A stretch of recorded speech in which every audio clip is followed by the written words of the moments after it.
Hello, I'm Brad with Windermere, Gregory Property Management. Let's talk about the lease agreement. Most lease agreements we're going to find are going to have standard clauses in there, such as when rent is due, how much rent is, whether you can have pets or not. There's a few things that I include in our leases that I think are real important. I boiled it down to 8 things.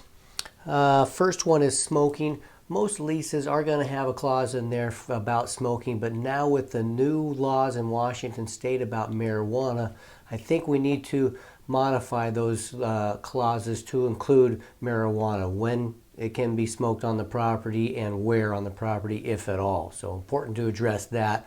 Pretty odorous. You got a condominium and somebody smoking on the back deck and it's flowing into the neighbor's unit, we could have issues with that. So let's clarify when and where it can be used. A defined penalty for early termination. In the state of Washington, a tenant does have the right to terminate a lease. They do have to pay rent until we find a new tenant. The law also requires a landlord to make a good faith effort to find that new tenant. So there's some costs involved in finding a tenant. So in our lease, we need to define what that costs are. How much are we going to charge that tenant for breaking the lease and us to have to find a new tenant to replace them? Is it $500? Is it $1,000? Whatever we deem to be fair needs to be specified in the lease. Annual carpet cleaning. Many tenants will go a few years without cleaning the carpets.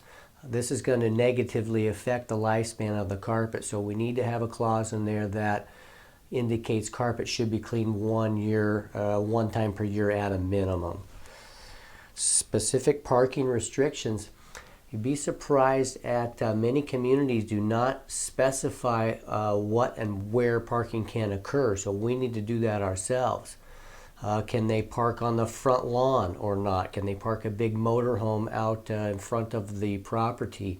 A lot of cities and neighborhoods do not have rules against that, so we need to clarify exactly when and where and what can be parked at our properties. Satellite dish attachment.